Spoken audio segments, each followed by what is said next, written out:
Hello. Today we're going to start section 17.3, which deals with the fundamental theorem for line integrals. Before we do that, I want to review your fundamental theorem of integral calculus from Calculus 1. You probably recall, if you had a function f of x and you could find some other function which we called capital F, such that the derivative of f gave you little f on your interval from a to b, fundamental theorem of integral calculus allowed us to evaluate the integral from a to b of f of x dx by evaluating big F at b minus big F at a. And we've used that over and over and over when we evaluate our integrals. We say that you want to find the antiderivative of f of x, and that's called big F of x. And if we're integrating from a to b, then you have to evaluate your antiderivative at b minus your antiderivative at a.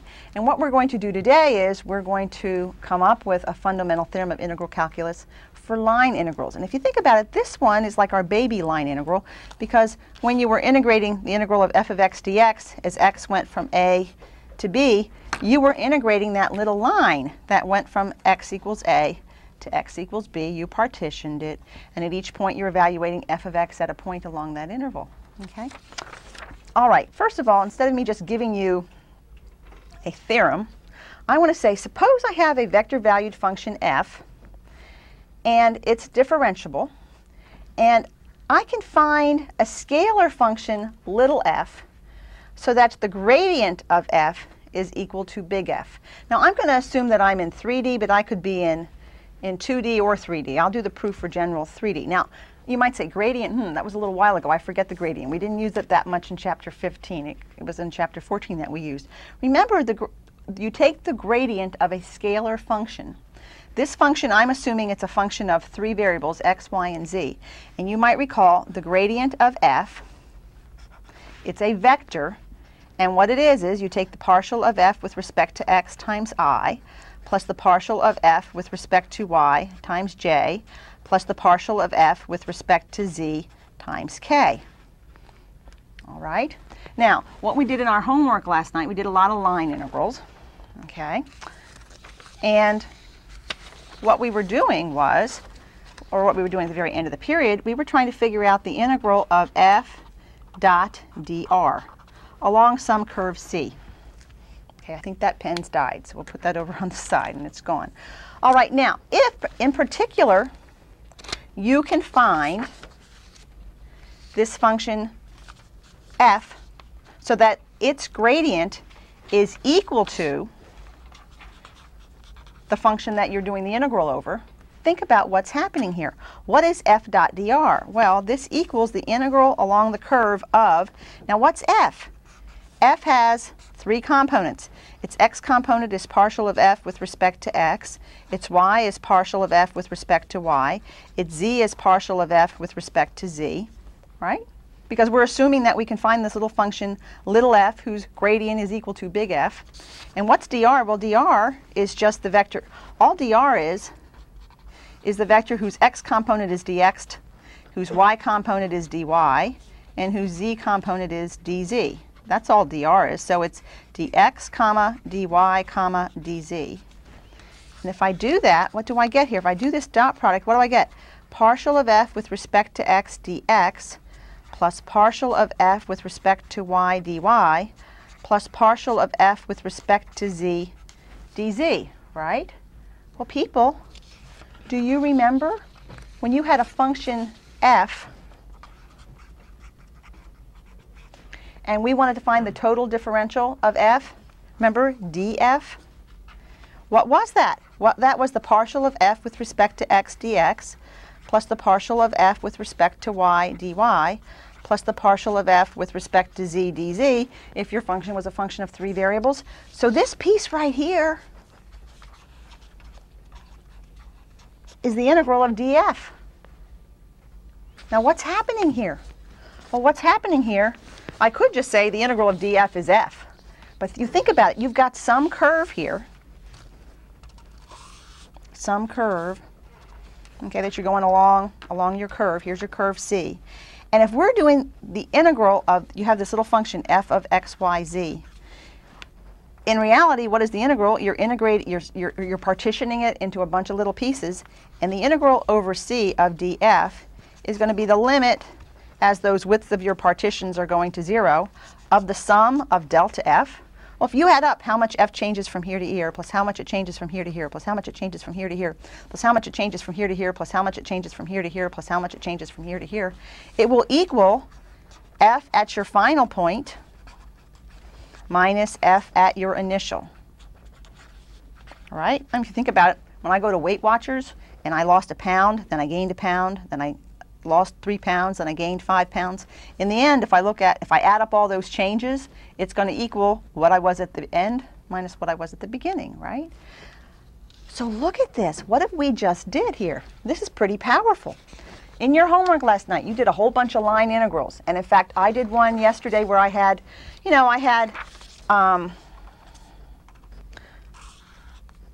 my initial point here when my final point was here, and we called that C1. Then I had another curve, C2, right? And I did, some integral of f of xy. It could be f of xyz, but we'll just do f of xy dotted with dr along that curve. And we noticed that even if the endpoints were the same, if you took 2 different curves, a lot of times you got 2 different answers. What we have just done right here is we said, okay, if you want to do this line integral of f dot dr along some curve, if you can find some scalar function for which the gradient of little f is big F. Doesn't that sound a lot like the fundamental theorem of integral calculus? If you could find some function whose derivative was equal to the function that you had, we have just proven that this line integral just turns out to be that function whose gradient was equal to the vector valued function evaluated at the final point minus f evaluated at the initial point. In other words, the path has nothing to do with it when you can find that scalar function whose gradient is equal to your vector valued function, in which case the path doesn't matter. So we have it all summarized right here. Let C be a smooth curve given by the vector function r of t. By r of t, you have to have it parametrically, your x coordinate given in terms of t, your y coordinate given in terms of t, your z coordinates given in terms of t. You'll notice in the Student Solutions Manual, sometimes they write parametric equations, not always using t. They might write it with using x as the parameter or y or z, but you have to have a parameter. Let f be a differentiable function of 2 or 3 variables whose gradient of f is continuous on c. Then, if we are integrating over the gradient of f dotted dr, it is equal to f evaluated at the final point minus f evaluated at the initial. Now notice in the book they have gradient of f, but we could summarize it just a little bit differently. If I'm trying to evaluate some vector valued function dot dr along some path c, and c is going from here to here, and maybe here is t equals a, and here is t equals b, and that's my curve. We say if you can find some scalar function that if you take its gradient, it is equal to f. In other words, if you can find sort of like the antiderivative in 3D, okay, then this line integral is so easy. It's just f evaluated at the final point minus f evaluated at the initial point. So it's very much like the fundamental theorem of integral calculus. In other words, if f has this scalar function whose gradient is equal to little f, it does not matter what path we take. It's independent of path because you're taking little f evaluated at the final minus little evaluated at the initial. Now this concept of having a vector function for which you can find a scalar function whose gradient is equal to this function is so powerful that we say if you have a function big F, a vector field, and you can find the scalar function whose gradient is equal to f, we say that big F, the vector function, is conservative, and we call little f its potential. So when I say a vector field is conservative, that means you can find this scalar function so that if you take the gradient of that, it is equal to, the gradient of little f is equal to big F. And moreover, as we have just proven, if big F is conservative, if this little f exists, so that its gradient is equal to big F, then the integral of f dot dr along any curve is equal to that little function at the final point minus that little function evaluated at the initial. It's that easy. Okay, so f is called conservative when it has a potential. And those of you that have taken physics and you talked about forces and the potential of the force, well, guess what? It's the same thing, okay? It's the exact same thing. All right, moving on. I want to go over something else here, a little bit of concept. Now let's just look at 2D. We'll be looking at 3D a whole lot more in the next few sections. But suppose f, which equals pi plus qj, is a conservative vector field. What does that mean? That means I can find little f so that the gradient of little f is equal to big F, right? You don't have to copy this down. Just watch, because I'm going to be developing something else here. All right, now, what do I have here? What's the gradient of f? I'm just assuming that we're in 2D. So f is going to be just a function of x and y, because big F is just a function in 2D, I and j. The gradient of f, we all know, is the partial of f with respect to x times I plus the partial of f with respect to y times j. And that equals f, which we're saying is something times I plus something times j. Now this p and q, they're going to be things in terms of x and y. All right? Now, if two vectors are equal, their x components are equal, their y components are equal, right? So the partial of f with respect to x must equal p, and the partial of f with respect to y must be equal to q. All right, but watch this, people. What do you know about your second partials?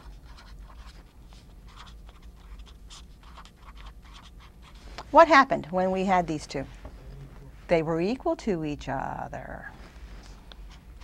So, if I take this guy and differentiate both sides with respect to y, and I take this equation and differentiate both sides with respect to x, since this is the partial of f with respect to x with respect to y, and this is the partial of f with respect to y with respect to x, we know those two pieces are equal. So what do we know about those two? They're equal. So the partial of p with respect to y must equal the partial of q with respect to x. So if you have a function, a vector field, that's just a two-dimensional vector, all right? Something in terms of xy times I plus something in terms of xy times j. If you're told that's conservative, it has to follow that the partial of p with respect to x has to equal the partial of q with respect to x. Now, students always try to memorize that, and I think it's sort of nutsy to memorize it, because this is how I do it. I look at I like, it's been a few weeks since I've done stuff like this. I go, okay, wait a minute. If f is a conservative function, there's some function so that the gradient of f is equal to big F. We can call f as something times I plus something times j. But I go, wait a minute, since this is equal to the gradient, this is the partial with respect to x, and this is the partial with respect to y. So I go, oh, since I know fxy equals fyx, if I take the partial of that with respect to y, and take the partial of that with respect to x, they'll have to be equal, because if that'll give me fxy and that'll give me fyx. This must hold. Okay? So we have a nice little test here, which we'll put in a summary. Let f, which equals pi plus qj, be a vector field on an open, simply connected region. We'll talk about the definition of simply connected a little bit later. Suppose that p and q have continuous first-order derivatives, and the partial of p with respect to y equals the partial of q with respect to x. Then f is conservative. So this is a nice little test. This is a nice little test for whether or not a function is conservative or not. Because if you look at your function and you look and you say, oh, if I take the partial of that with respect to y and the partial of that with respect to x, are they equal? If they're equal, they're conservative. And now let's try to find the scalar function f. And today we'll spend a huge amount of time figuring out how to find that scalar function. All right, but this is our test for whether or not we have a two-dimensional vector function is conservative. Okay, notice here's my function f. We can write this as pi plus q times j. Question is, determine whether or not this vector field is conservative. So you can say, if it's conservative, there's some little function f, scalar function, little f, for which its gradient is equal to big F. So if this was conservative, this would be equal to the partial of little f with respect to x times I, plus the partial of little f with respect to y times j. So if I am conservative, since this is already the partial of little f with respect to y, if I take the partial of q with respect to x and take the partial of p with respect to y, does everybody see if I take the partial of this with respect to y, this is fxy. And if I take the partial of this with respect to x, that's fyx. If it's conservative, these two things have to be equal, right? Well, let's see, what is the partial of q with respect to x? Since this is q, that's the partial with respect to x of x minus 2, which is 1. And this is the partial with respect to y of x minus y, which is negative 1. Are those values equal to each other? They're not equal, so therefore my function big F is not conservative. So it's not worth my while trying to find that potential of the conservative function. Okay, so we're using this. If pi plus qj is conservative, then the partial of p with respect to y must equal the partial of q with respect to x. Does everybody understand how I got that, though? Okay, we're all right? So, problem's done. Determine whether or not the vector field is conservative. And here f of xy equals 3 plus 2xy plus x squared minus 3y squared j. Notice, we can write this f as pi plus qj. If it were conservative, this would equal the partial with respect to x of some scalar function f times I plus partial with respect to y of f times j. And just write that above that so you can keep your head straight. So how would I get fxy here? Fxy, if it was conservative, that would be the partial of p with respect to y, which gives me the partial with respect to y of 3 plus 2xy, which is what? 2x. And with this one, I would get fyx, which would be the partial of q with respect to x, which is the partial with respect to x of x squared minus 3y squared. And the partial of that with respect to x is 2x. So we have fxy equal to fyx. So yes, f is conservative. Now, conservative means it has a potential. Conservative means little f exists, so I can write it this way. Okay? All right, so for the next part of the same function, they say, okay, you just said, yes, I know it's conservative. Find its potential. Find little f for which the gradient of f, little f, is equal to big F. Okay, now this is not hard at all. Look what we have here. We have big F is equal to 3 plus 2xy times I plus x squared minus 3y squared times j.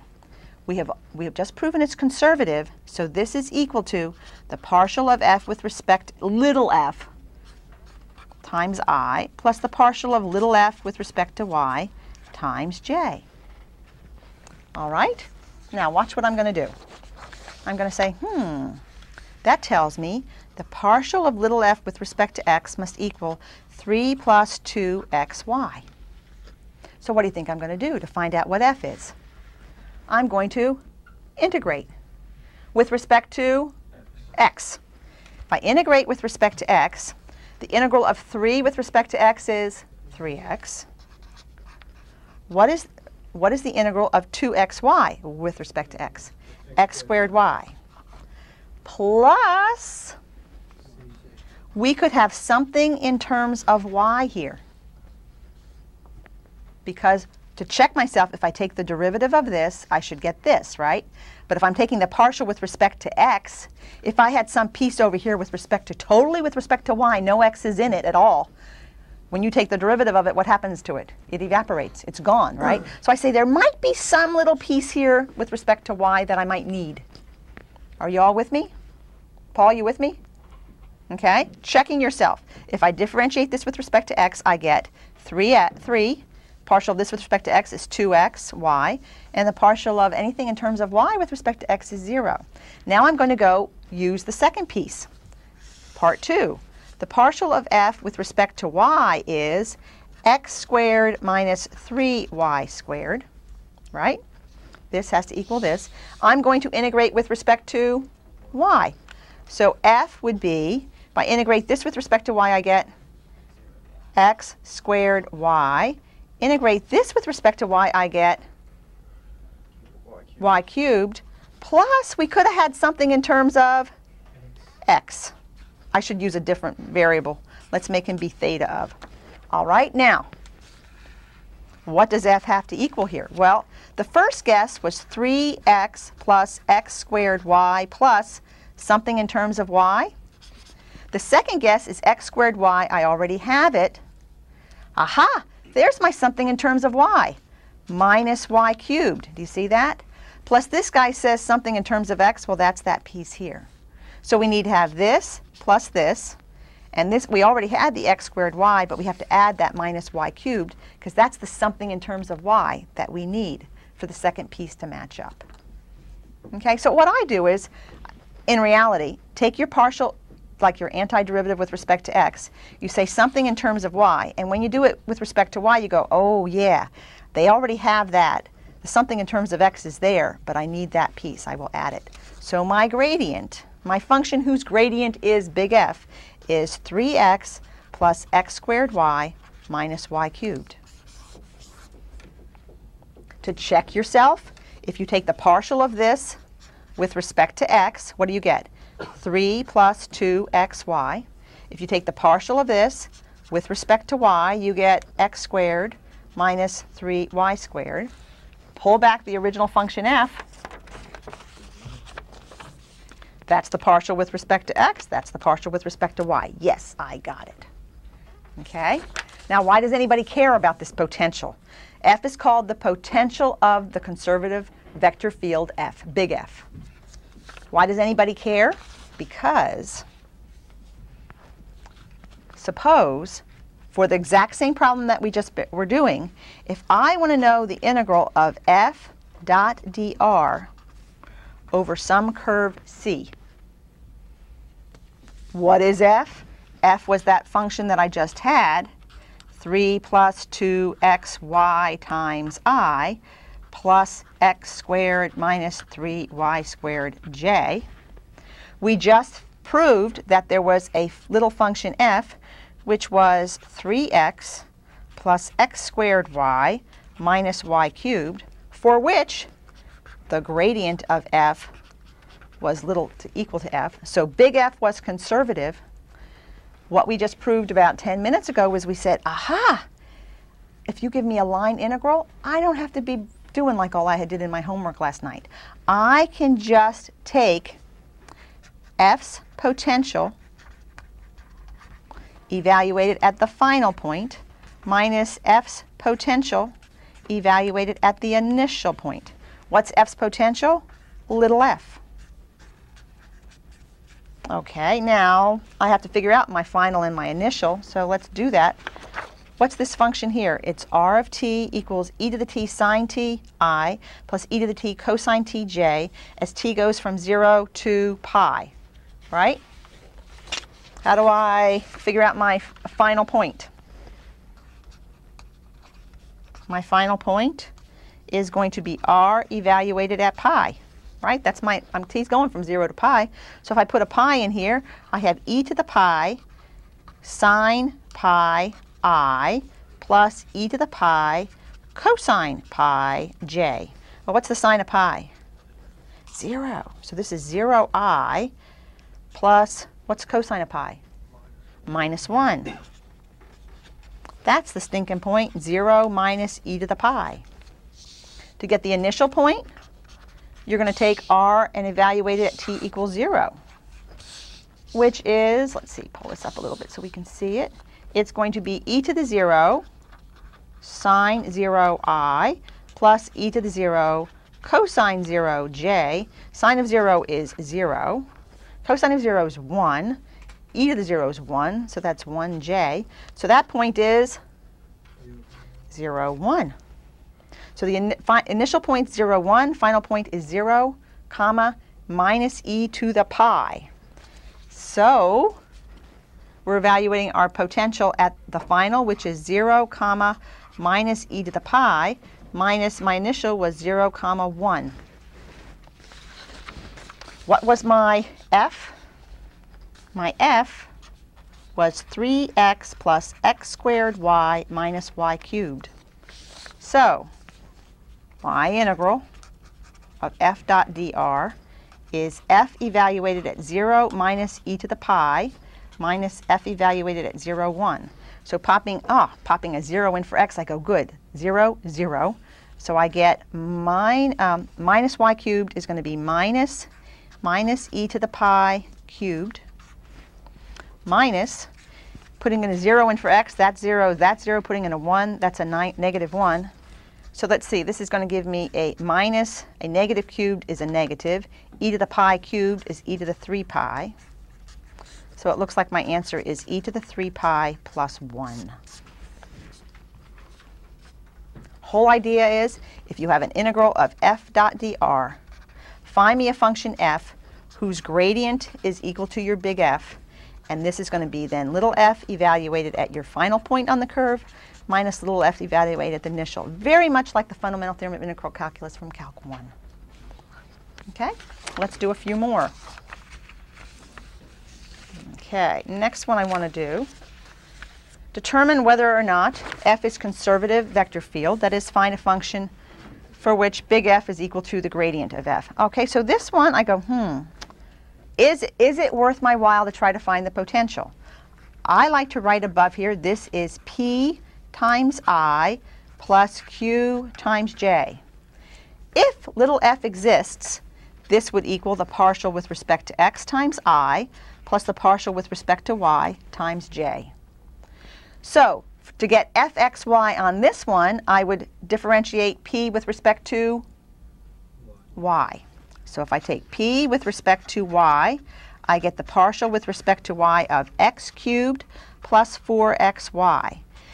Partial of that with respect to y is Zippo. Partial of that with respect to y is 4x.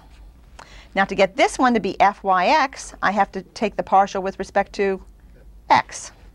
So the partial of q with respect to x would be the partial with respect to x of 4xy minus y cubed. Partial of that with respect to x is 4y. Partial of that with respect to x is Zippo. Are those equal? No. So we are not conservative. So if they give me an integral of f dot dr, guess what? I got to go through and do the whole thing you did in homework last night.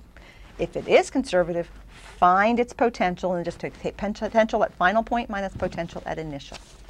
Okay, let's look at this baby cakes.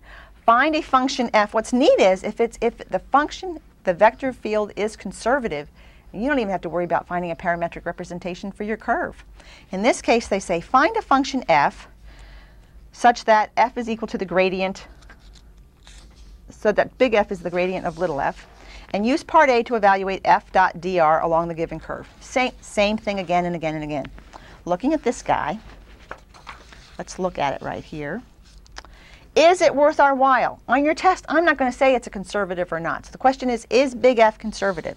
Is it worth my while to find little f? Well, big F, notice here, is equal to yi plus x plus 2yj. If this is conservative, this would be the partial of f with respect to x times I plus the partial of f with respect to y times j. So if I take this, what do I have to differentiate it by to get fxy? Y. I get 1. If I take this one to get fyx, I would be differentiating with respect to x. You see, because this is giving me fxy, and this is giving me fyx. I get 1. They are equal. So that tells me f exists. If they didn't exist, little f doesn't exist. Okay, so now let's build the potential. Let's build the potential. Let's find little f. Okay, well, let's see. Fx is equal to, the partial of f with respect to x is y. So if I integrate with respect to x, my first guess is f is going to equal y times x, right, or x times y, plus possibly something in terms of y. There might be some little piece there, because when I differentiate this with respect to y, that piece would drop off. So that's my first guess. Question is, do I have to add something in terms of y? Well, we have the partial of f with respect to y is x plus 2y.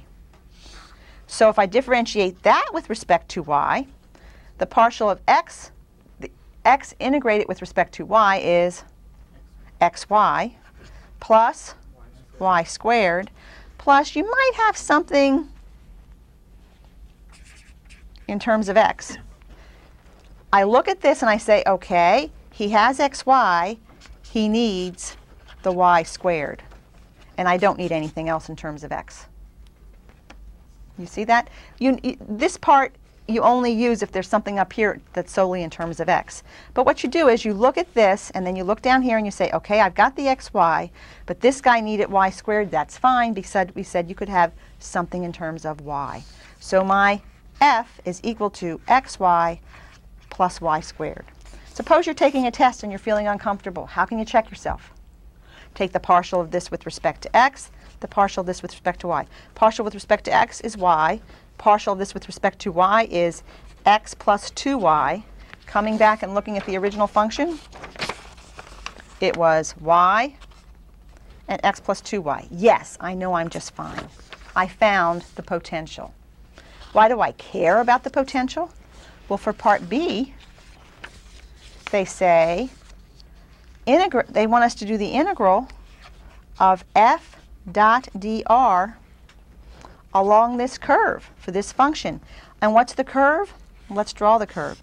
It says it's the upper semicircle that starts at 0, 1 and ends at 2, 1.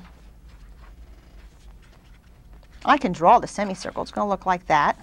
That's the curve that they want me to do my integral over. Do I have to get a parametric representation of that curve? No, because big F is conservative. So this will just equal little f evaluated at the final point minus little f evaluated at the initial. And 2 minutes ago, we figured out what little f was. Little f was xy plus y squared. And my final point was, because we're going from 0, 1 to 2, 1, so we're going to go f of 2, 1 minus f of 0, 1. And let's see, playing plug in.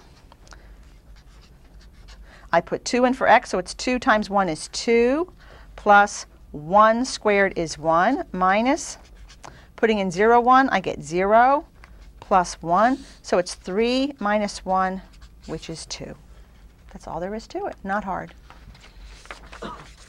Okay. How about this one? We're not going to check to see if it's conservative anymore, because all of them are, because they tell you, find the potential and then evaluate the integral. So for this one, let's just practice finding the potential. They're telling me that this is a conservative vector valued function.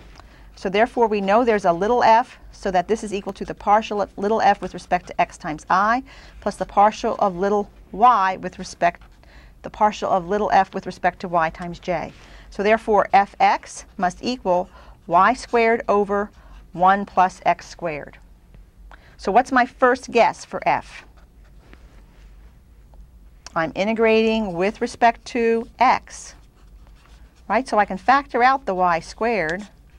Who remembers how you integrate 1 over 1 plus x squared dx?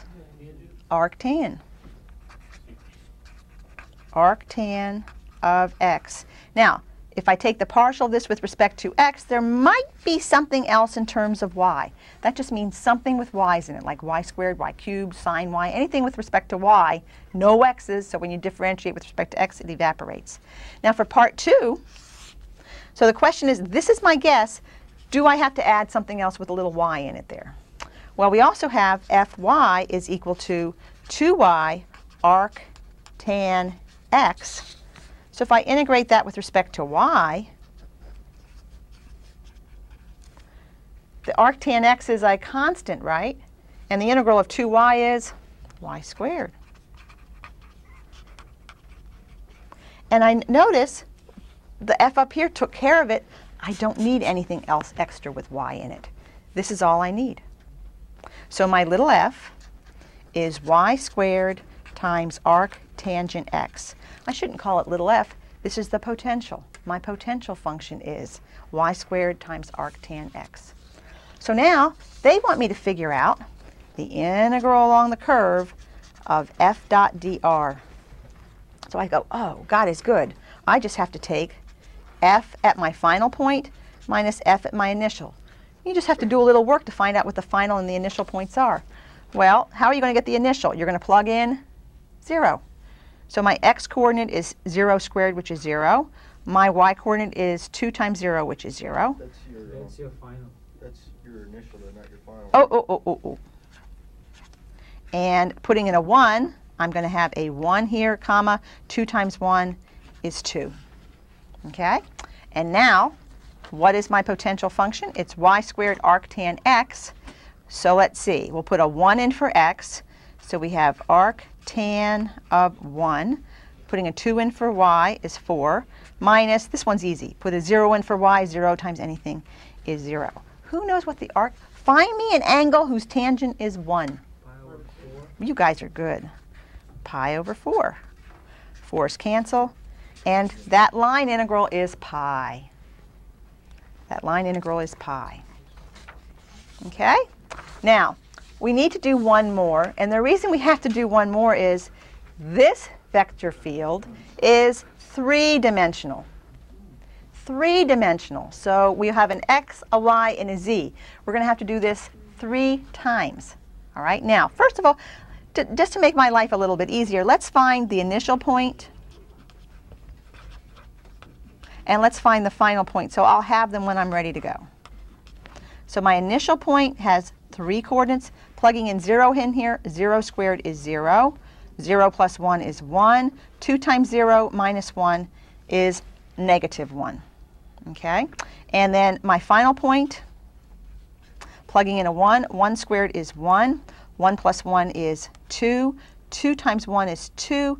Minus 1 is 1. So that's going to be my final, the point 1, 2, 1. All right, now we all know if the potential exists, this will equal the partial of f with respect to x times I, plus the partial of this with respect to y times j, plus the partial of this with respect to z times k. So therefore, the partial of f with respect to x is 2xz plus y squared. Quite simply, we integrate with respect to x. So my first guess is f is x squared z plus y squared x, or you could write it as xy squared if you want. Are we all okay? Plus, you could have an extra piece with y or z or both in it. Because if you had something totally in terms of y's and z's, if you differentiate it with respect to x, it evaporates. So this is my first guess. Now, we should always be looking at your first guess and saying, do we have to add anything in terms of y and z to make this happen? Okay? So now, we have the partial of f with respect to y is 2xy. So that guess would be f equals, integrate that with respect to y, xy squared. Plus you could have something in terms of x's and z's, but you see, this already has the piece that I need. So I don't need to add anything else. Now, the partial of f with respect to z was x squared plus 3z squared. If I integrate that with respect to z, I get f is the integral of x squared with respect x squared z. I already have that. Plus, what's the integral of 3z squared? Z cubed. Aha! Looking back at my first guess, it said you needed x squared z. I have that. But you need z cubed. Ah! That's my something in terms of y or z or both. Now, if you're not sure this function's good,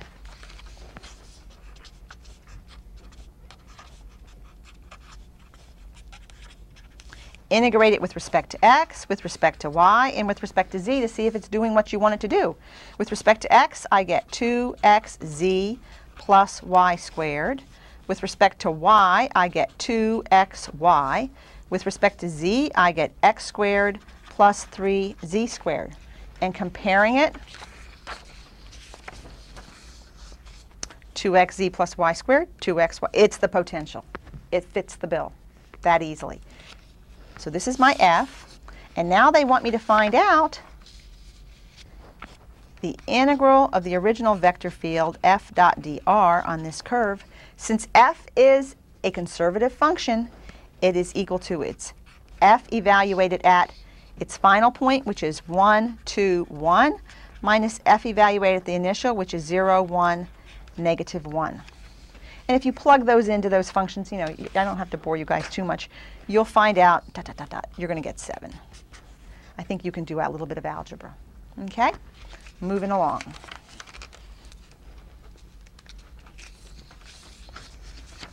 Here's another one.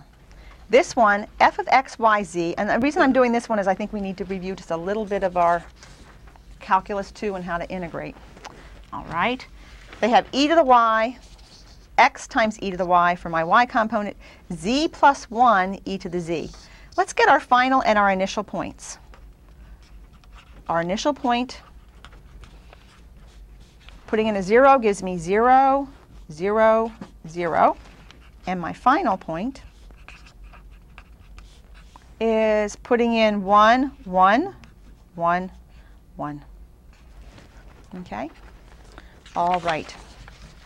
If this is a conservative function, there's some scalar function that's a function of x, y, and z, for which this is equal to the partial with respect to x times I, plus the partial with respect to y times j, plus the partial with respect to z times k. So first guess, fx is equal to e to the y. So f must equal E to the y. e to the y times x, plus possibly something with a y and a z in it. The question is, do we have to add anything with y's and z's to make the other guys work? The partial of f with respect to y is x e to the y. So if I differentiate that with respect to y, x is considered a constant, and the integral of e to the y is e to the y. So we get x e to the y, and I say, I already have that. I'm OK. Don't have to add any extra pieces. I've got that piece. Lastly, and this is where we're going to have to do a little bit of work, the last piece is the partial of f with respect to z is equal to z plus 1 e to the z. Now to do that, baby cakes, we have to integrate. Now I'm going to break this up. I'm going to multiply it out. Z e to the z plus e to the z dz. Okay? We have to integrate that with respect to z. Now how are we going to do that? Well, I'm going to break that up into two separate integrals.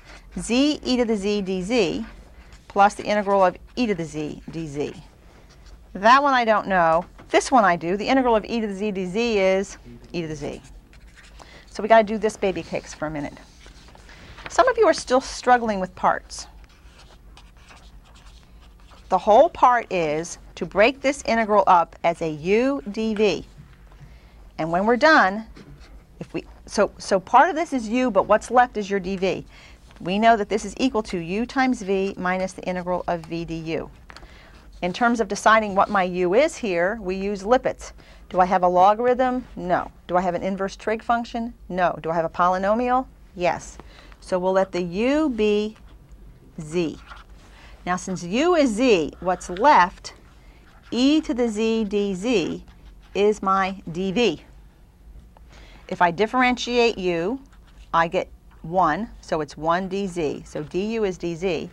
And notice on this side, if we integrate both sides, The integral of e to the z dz is e to the z, and the integral of dv is v. So I take these and I plug them in over here. So I'm going to say, let's see. Put this so you can see it. This is equal to my u, which is z, my v, which is e to the z, minus the integral of v, which is e to the z, and du is dz, which gives me z e to the z minus integral of e to the z dz is e to the z. So this integral is equal to that. So I'm going to take that and plug it in right here. And lo and behold, what happened? The e to the z's cancel. So for this last one, we have f is z e to the z. Well, notice our original was x e to the y plus possibly something in terms of y or z. Well, this is totally in terms of z, so we will be adding that as our piece. Are we all okay with that? So each partial tells you if you need something to add. Notice, let's go back, I see some furrowed brows. The partial of f with respect to z turned out to be this. When we integrate with respect to z, we're saying f is equal to, we just did this the integral of this with respect to z, and we got z e to the z. Plus you could possibly have something with x's and y's in it, right? Because if you differentiate something in terms of x's and y's, it's going to become 0. Our guess up here was x e to the y. That's your something in terms of x and y. Plus, we said possibly something with y's and z's. Well, this is totally in terms of z's, so you have to add that extra piece. So therefore, our scalar function, our potential of big F, is x e to the y plus z e to the z. And if you take the partial of that with respect to x, it better equal your first term here. Partial with respect to y, you should get that, and the partial with respect to z, you should get that. And lastly, if they want us to figure out the integral of f dot dr on this curve, since it is independent of path, it will be f at the final point minus f at the initial point. And I think I can plug this one in. You're going to have 1 e to the 1 plus 1 e to the 1 minus 0 plus 0. So it looks like the answer is 2e for our integral, which is a lot easier than doing what we did last time. Okay. I think we did enough of those. Let's do a little bit of theory before we call it a day. Notice, let's just talk for a second. Suppose I integrate from t equals a to t equals b along this curve C. I'm going this way. All right? I think most of you would agree that if I integrate it backwards from b to a, I should get the opposite answer. Okay? We all right with that? Okay. So if you change the limits of integration, just like in calculus 1, you have a minus here. So if I have curve 1 going from here to here of, let's say, f dot dr, and I have another curve C2 that goes here but just goes in the opposite direction, this will equal the opposite along C2 of f dot dr, and that's just intuitively obvious. Okay, now watch this. Definition. If f is a continuous vector field with domain D, we say that the line integral f dot dr is independent of path. If the integral of f dot dr equals over C1 equals the integral of f dot dr over C2 for any two paths C1 and C2 that have the same initial and terminal points. We've been talking about this for the last half hour, right? Every single time, what we did in all those examples is we had an integral of f dot dr. F was conservative, so it had a gradient. And we didn't care what the path was. If the path went like this, if the path went like this, the path could very well go like this, or in the best case scenario, the straight line. All of those paths going from here to here, if f was conservative, would be f evaluated at the final minus f evaluated at the initial.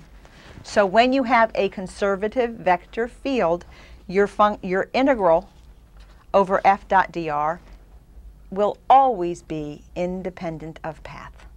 Okay, so notice the concept that your f is conservative is synonymous with saying that the integral is independent of path. Okay? Okay. The following are equivalent. If I say any of these four things, it ensures me that the other three I also have. F is conservative. Saying that big F is a conservative vector field is synonymous with saying that there exists a scalar function little f such that the gradient of f is big F. We just proved the integral of f dot dr will be independent of path. Why? Because it's going to be f evaluated at the final point minus f evaluated at the initial point. Who cares what path you're taking? In addition, there's a fourth way we could say it. We could say the integral over c of f dot dr is 0 for any closed path c. You go, what? Where's she getting that one? Let me show you. Suppose you, now what do I mean by closed path? A closed path is a path that starts and finishes at the same spot. All right? So here is a closed path. It starts and stops right here. Okay? Now, what's my orientation? Well, let's say I'm going this way. All right, I'm going to break this up. Let's take some point up here. And let's call this part of the curve C1 and this part of the curve C2.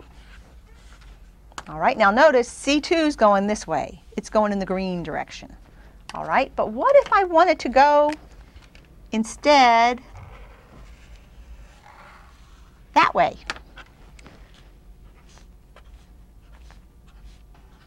What if I wanted to go that way? I'm going to call that curve C3. Now, what can you tell me about the integral over C2 and the integral over C3? They will be opposites, right? So the integral over C3, or the integral over C2, is the opposite of the integral over C3, right?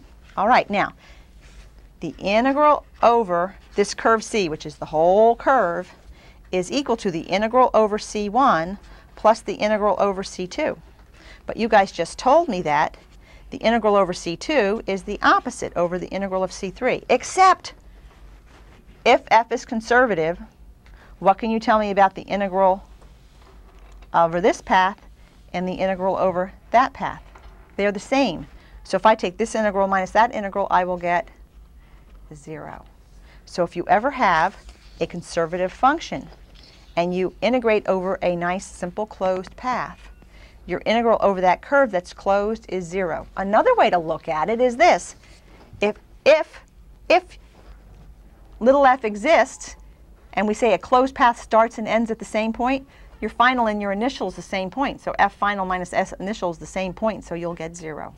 So these four, and these four concepts are going to be coming up over and over and over again for the remainder of this chapter. All right, couple more little things. Show that the line integral is independent of path and evaluate the integral. How are you going to show it's independent of path? How can you show that this is going to be independent of path so that I don't even have to do it? Since independent of path is synonymous with being conservative, which is synonymous with saying that there exists a scalar function f for which the gradient of f is big F, all you have to do is find little f, and you will know, therefore, it's independent of path, because these four things all mean the same thing. So how are you going to do it? Like we've just been doing it over and over and over again. You're going to say this function f is equal to 1 minus y e to the minus x times I plus e to the minus x times j. If this is equal to the partial of little f with respect to x plus the partial of little f with respect to y times j, we have partial of f with respect to x is 1 minus y e to the minus x. Integrate both sides with respect to x. F would equal x plus y e to the minus x plus possibly something in terms of y. Check. If I take the derivative of this, I get 1. The derivative of this is y e to the minus x times a minus 1. We also have to have fy to equal e to the minus x. So if I integrate both sides with respect to y, I get e to the minus x times y plus possibly something in terms of x. Looking at this function, there's your possibly something in terms of x. Here's your y e to the minus x. I don't need anything extra here.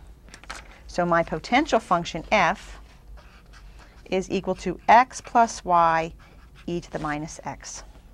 So if we want to integrate this over this path from 0, 1 to 1, 2, the integral along that curve will equal f evaluated at 1, 2 minus f evaluated at 0, 1. Putting in a 1, 2 in here, a 1 in for x gives me 1 plus 2 e to the minus 1 minus putting in 0, I get 0 plus 1, and e to the minus 0 is 1. The 1's cancel, so I have 2 e to the minus 1, which is 2 over e. Okay? Okay. Some students come to me and they go, Ms. Strocko, what's this stuff good for? Why would you bother want to doing that? In math class, we spend a lot of time learning how to do it, and the applications are not as rich as when you take your fluid mechanics class and your physics classes, all right? But I did want to do one tiny little concept here. Do you remember, if you've taken physics, work is force. When you have a little object moving along a path here, and here's your little object and it's going along the path, what work is the component of the force that's moving you in this direction times the distance that the object moved. Now, if it's the component of the force, the component of this f in this direction would be f times the cosine of the angle times, we can say, magnitude of r, which is the distance that you moved it. Well, remember, f dot r was the magnitude of f times the magnitude of r times the cosine of the angle. And so in 2 dimensions, work is your force dotted with your r. Now, suppose I have a force and it's moving this little object maybe along a roller coaster. Okay? You can't go f dot r and do it once because r is changing and f's changing. You know, your force is changing. So what you want to do is break this up into a bunch of little pieces. And in each little piece, figure out what f dot r is. But r is going to be dr because it's a little tiny dr. Add them all up along the curve, and what do you have? The integral of f dot dr. So f is a force, and dr is the dr for the r, which is the path that you've moved the object along. The f dot dr is the work that the force has done in moving the object. So in this problem, they say find the work done by the force F in moving an object from P to Q. All you want to do is find F dot dr along this curve. So what are you going to do? Exactly what we've been doing for the last 40 minutes. We're going to say, okay, is this force conservative? Okay, it's the same concept in physics as it is in Calc 3 class. Can I write this force F, which is y squared over x squared I plus 2y over x times j, as the partial of some scalar force f with respect to x times I plus the partial of some scalar function f with respect to y times j? Can I find that conservative function? Well, let's see. Fx would have to be y squared over x squared, which I would prefer to write as y squared x to the negative 2. Integrate with respect to x. Y squared comes along from the right. Increase my exponent by 1 and divide by the exponent plus possibly something in terms of y. Might not need that. Now we also have the partial of f with respect to y is 2y over x, which you might like to write as 2 over x times y. If you integrate with respect to y, you're going to get 1 over x y squared, right? 1. Did I copy something wrong here? Because it looks like, oh, I did. There's a minus there. Do you see it was not matching up? But it's a minus here. So here's a minus here, which I'll put the minus here, and this will be minus 1 over x y squared. Well, plus possibly something with x in it. But I look at this and I say, oh, these guys are identical. So I don't need anything extra here. My partial, my potential, is minus y squared over x. And therefore, we figured out our potential function is minus y squared over x. This will be little f evaluated at 4, negative 2, minus little f evaluated at 1, comma 1. Those of you that took physics, you might remember work done is equal to change in potential. If you took physics, I mean, it's beautiful how it just all ties together. Popping this in, though, I'm going to put a 4 in for x, a negative 2 in for y, a 1 in for x, a 1 in for y. So it looks like I have a negative 1 plus 1. So my network is 0. My network is 0. Okay, a couple quick definitions and then we will be finished. All right, let's go over these. It's not so important in this section, but it's going to be cropping up big time towards the end.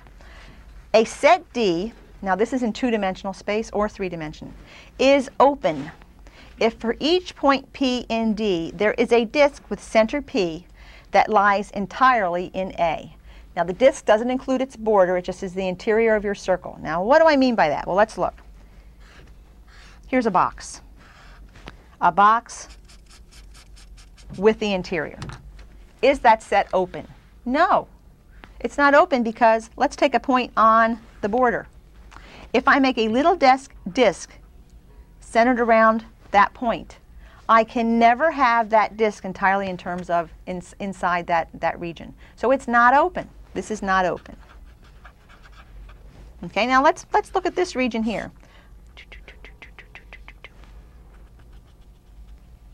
I'm not including the edge. Okay, that's my region right here. Question is that open? Well, since I'm not including the border, you give me any point. I can always take a little disk where that whole disk is inside the region. So this is yes, it is open. All right, now connected. Connected's a cute idea. A region is said to be connected if you give me any 2 points in D, then their path in D connects the 2 points. Notice it says there is a path in D that connects the 2 points. If you look at this set, you give me any 2 points, I can get a path connecting them. Give me this point and this point. Here's a path in D that connects them. How about if my set looks like this? And I have this region, union this region. Well, I'm in big trouble if I try to connect this point and this point, right? Because any path that I take is not in that set. You know, there's part that's not in the set. So that's connected. Now, there's one more concept. A curve is called simple if it does not intersect itself. Here's a simple curve. Here's a curve that's not simple. Why? Because it comes back and intersects itself. So a curve is simple if it doesn't cross itself.